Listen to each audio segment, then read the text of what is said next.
The world is already full of wannabes. Baby, just be you. Rule number one, it's levels to this shit. And I'm on top. The hilltop, of course. People are gonna talk no matter what you do. So why not just do what you want and give them something to talk about? Here on Yard Talk. Now, everyone at Howard knows about the intense rivalry between the traditional freshman dorms. Quad versus CHN, Drew versus Cook, and sometimes Annex finds itself in the middle somewhere there. While this tension is usually limited to, a little trash talk here and there, some banter between you and your friend who claims she's a CHN queen, even though we all know that the real queens reside in the Harriet Tubman quadrangle. I'm sorry, I do not make the rules. I am sorry.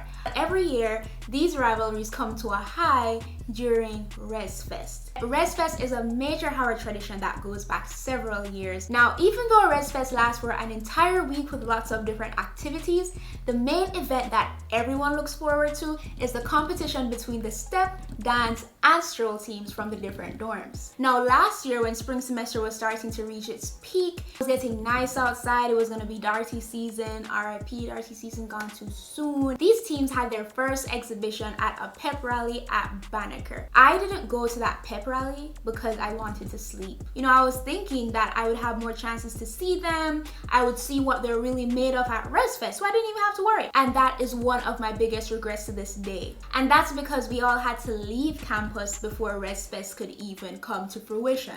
Unfortunately, I didn't get a chance to see these teams perform and get a taste of what they had in store for Res Fest. And even more unfortunately, these teams that had been working so hard all year didn't get to experience the moment that all their hard work was leading up to. So I decided to reach out to some of the members of these teams to speak about what their experience was like, how it felt missing out on their first Res Fest, and to find out how they feel about being a part of a huge legacy that contributes so much to Howard's campus culture. Start with why you decided to join the team, what pulled you to the team. I lived in Drew, freshman year, of course, 2019. We saw the flyers on the wall.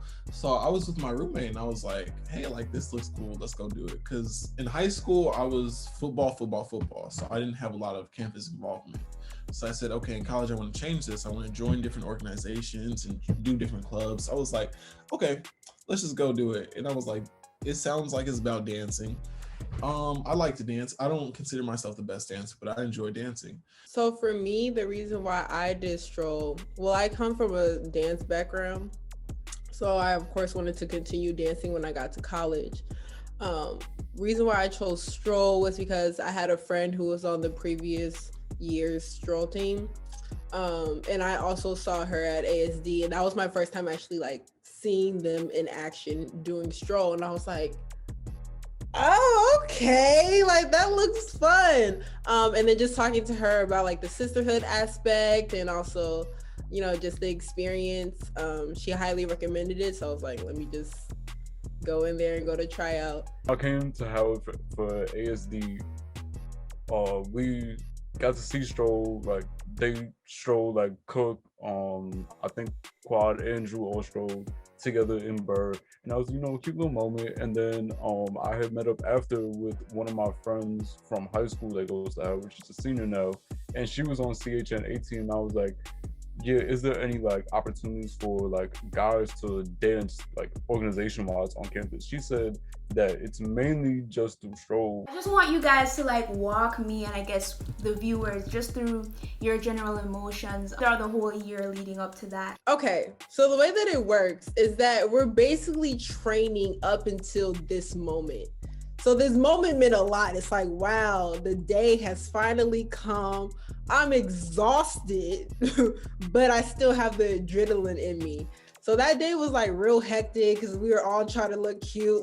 Oh, I need to get my eyebrows done, my hair done in this amount of time, and I have to do this, do that. I was practicing sometimes really late into the night, and it was getting tiring and just wearing and tearing on our bodies because we were walking that big hill. You know the hill I'm talking about, to get to the yard, and we was going to all these parties and everything, and eventually people just started getting frustrated with all the practicing and hard work, and our coaches saw this and they just chose to be understanding, and they was like, let's take a break.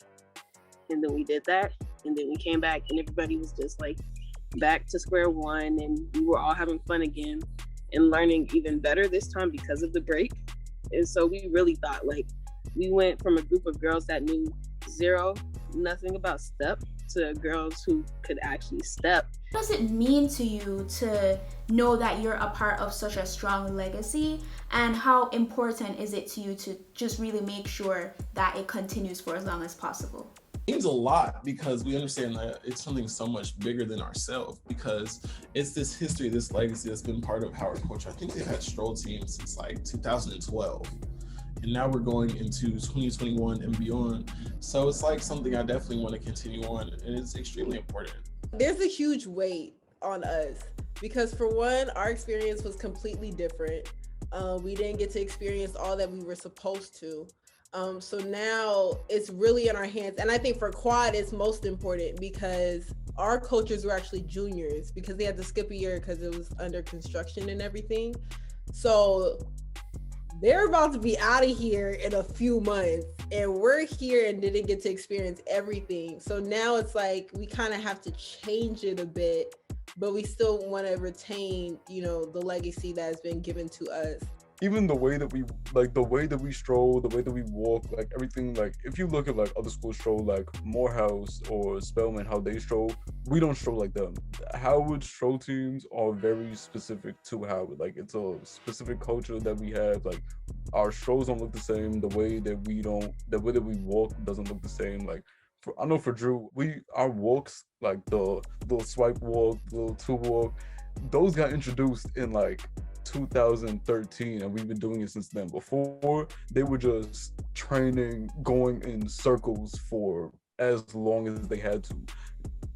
My body, the soles of my feet, respectfully, cannot handle that. So that's one thing I appreciate. But like, even if you look back at videos of quad, like the way that their quad rock is completely different, and it's changed over the years. So like, it's really in our hands to direct where that change is going.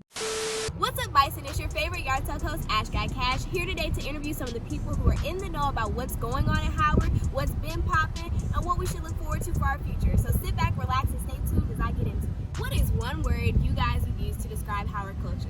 One word I would use to describe Howard culture is excellence. One word I would use to describe Howard culture is legendary. One word I would use to describe Howard's culture is definitely spontaneous, because you just can't expect to see the same things on campus every day. And don't let it be a nice day out, because folks are just gonna want to get active for no reason just because it's a nice day. What are 3 staples of Old Howard? 3 pillars of Old Howard, I believe, are tradition, engagement, and balance. House parties, being able to see Drake at Yard Fest, and maybe Douglas. I honestly don't think I know too much about Old Howard. New Howard is really all I know, I guess. But my mom is an alumna, so she would always talk about how poppin' the band was, and shout out to Showtime, because I know y'all still doing your thing. And that folks were always dressed to the nines, even to class, which I can say I do not do. If I'm going to class, don't let it be at 8 a.m. because you gonna get these sweats today. How do you think people who are in the freshman class can contribute to Howard's culture? Honestly, I'm really excited for this next freshman class. I feel so much for them because, they didn't have a real senior or junior year in high school. And we're gonna do everything we can to make sure that they have a good freshman experience for their first year at Howard.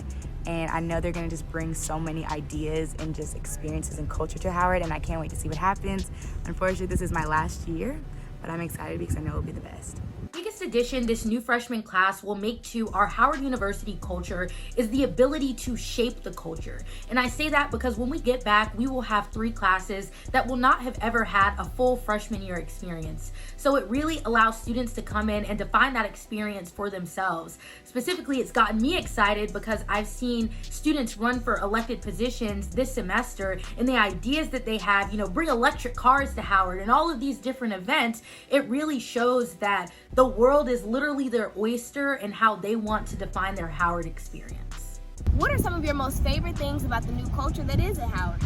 Something that I appreciate from New Howard is that like we take the staples that Old Howard has created and we just kind of make them our own. Like it's just changing. People might say the parties were better, you know, back in Old Howard days, but personally, I've been having a good time. So I don't know. New Howard's all I know, and I've been having a good time. What I really appreciate about the New Howard is our ability to kind of speak up for ourselves and kind of demand what we want. I think that's something that is been characteristic of Howard the last couple of years, and Howard Twitter, you know, has been very, very prominent. And just being able to kind of know what we want and be able to ask for it and advocate for change is something that I love about the most recent classes at Howard. We're very much like, no, like this is how it is, but this is how it needs to be. And I love that about us. And I just love how we're very just open to growth and new experiences in life. What I appreciate most about this new Howard culture is this pillar of inclusivity, where now at Howard, everybody is at the table, regardless of how you look, regardless of, you know, your sexual orientation or your gender. We are inclusive of all voices and ensuring that we are hearing the experiences of everybody. As you can see, spring, fashion, and fun are a part of Howard's culture, and they will continue to be. So make sure you're taking notes of what you can do to make sure that this continues to thrive while we're off campus and when we come back. Thanks for watching. It's your favorite Yard Talk host, Ashleigh Cash, signing off.